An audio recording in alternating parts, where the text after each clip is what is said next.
আমার বাংলাদেশ বিশ্ববিদ্যালয় প্রাইমেসি ইউনিভার্সিটির ছাত্রদল নেতা পারভেজ হত্যাকাণ্ডে গতকাল অতর্কিতভাবে তাকে হামলা করে হত্যা করা হয়। পারভেজ হত্যাকাণ্ডের পরিপ্রেক্ষিতে আজকে শেরপুর জেলা ছাত্রদল কর্তৃক আয়োজিত একটি বিক্ষোভ মিছিল, শেরপুর জেলা ছাত্রদল একটি বিক্ষোভ মিছিলের আয়োজন করে।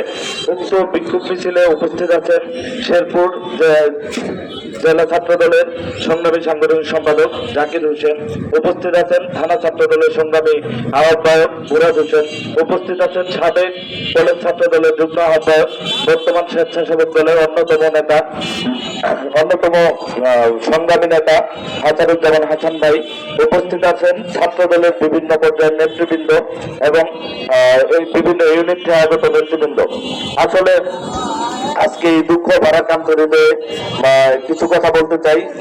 একটি কথাই বলতে চাই যে বিচার চাই, বিচার চাই, বিচার চাই। আসলে আজকে প্রত্যেকটি দেখা যাচ্ছে যে দু একদিন পরপরই ছাত্র দলের নেতা কর্মীদেরকে টার্গেট করা হচ্ছে। এটা একটি আমার মনে হয় দেশীয় চক্রান্ত চলছে এবং ছাত্র দলকে পর্যদস্ত করার জন্য।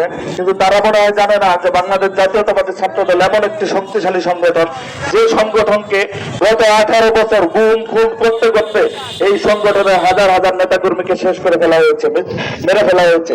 কিন্তু এই সংগঠনকে কোনোভাবেই শেষ করা যায়নি, বরং এই সংগঠন বরাবরের মতো দুর্বার গতিতে সবসময় এগিয়ে চলেছে। সংগঠন বরাবরের চেয়ে শক্তিশালী হয়েছে। কাজেই যারা এই ধরনের কর্মকাণ্ডে লিপ্ত আছেন তারা আসলে বোকার রাজ্যে বসবাস করছেন, তারা নিজেদের পায়ে কুড়াল মারছেন। আমরা তাদেরকে চিহ্নিত করে রাখছি। তারা যদি মনে করেন আমরা তাদেরকে ছেড়ে দেব, এটা ভুল ধারণা। তারা কোনোভাবেই ছাড় পাবে না। বর্তমান বাংলাদেশে যে সরকার আছেন, এই সরকারের কাছে আমাদের দাবি এই সমস্ত হত্যাকাণ্ডের সুষ্ঠু বিচার করা। তারা যদি বিচার না করতে পারেন তাহলে আমরা বলবো যে আপনারা ক্ষমতা ছেড়ে দেন। আপনারা ক্ষমতা ছেড়ে দিয়ে আপনারা জনগণের কাতারে আসুন। আপনাদের উপর কোনো অন্যায় হলে বাংলাদেশের যে সরকার প্রতিষ্ঠিত হবে তারা বিচার করবে, ইনশাল্লাহ এই বিচার প্রতিষ্ঠা করবে। কিন্তু আপনারা দেশের সরকারে থাকবেন আবার নিশ্চুপ ভূমিকা পালন করবেন, এটা হতে পারে না।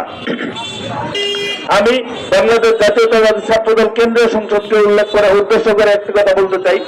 আমাদের বিগত দিনে আমরা অনেক ছাত্রদল নেতা কর্মীকে হারিয়েছি। তাদের বুকের তাজা রক্ত ঝরিয়ে তারা এই যে বাংলাদেশ জাতীয়তাবাদী ছাত্রদলকে ইতিহাসের পাতায় তারা এখন পর্যন্ত ইতিহাসে তারা বাংলাদেশ জাতীয়তাবাদী ছাত্রদলকে সর্বোচ্চ সংগঠন হিসেবে টিকিয়ে রেখেছে।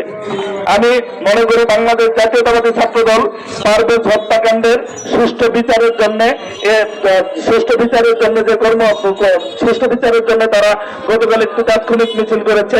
তারা আমার বিশ্বাস বাংলাদেশ জাতীয়তাবাদী ছাত্রদল এবং আমার বাংলাদেশ জাতীয়তাবাদী ছাত্রদলকে আমি অনুরোধ করব, পারভেজ হত্যাকাণ্ডের সুষ্ঠু বিচার অনতিবিলম্বে যদি সুষ্ঠু তদন্ত সাপেক্ষে বিচার না হয় তাহলে বাংলাদেশ জাতীয়তাবাদী ছাত্রদল কেন্দ্রীয় সংসদ আরো কঠোর প্রোগ্রাম দিবে এবং বাংলাদেশ জাতীয়তাবাদী ছাত্রদলের প্রত্যেকটা নেতাকর্মী রাজপথে থেকে এই প্রোগ্রামকে সাফল্যমণ্ডিত করবে ইনশাল্লাহ। আমরা চাই বাংলাদেশ জাতীয়তাবাদী ছাত্র দলের এক ফোঁটা রক্ত যেন পিছা না যায়। আজকে আমার ভাইয়ের রক্ত ঝরছে, কালকে আমার রক্ত ঝরবে না, এর কোনো গ্যারান্টি নাই। কাজে আমাদেরকে সচেতন হওয়া উচিত। বাংলাদেশ জাতীয়তাবাদী ছাত্র দলের প্রত্যেক ফোঁটা রক্তের হিসাবে বাংলার মাটিতে ইনশাল্লাহ নেওয়া হবে। মসজিদে আজান হচ্ছে। আমি আমার বক্তব্য সংক্ষিপ্ত করে প্রোগ্রামের সমাপ্তি ঘোষণা করছি। আসসালামু আলাইকুম।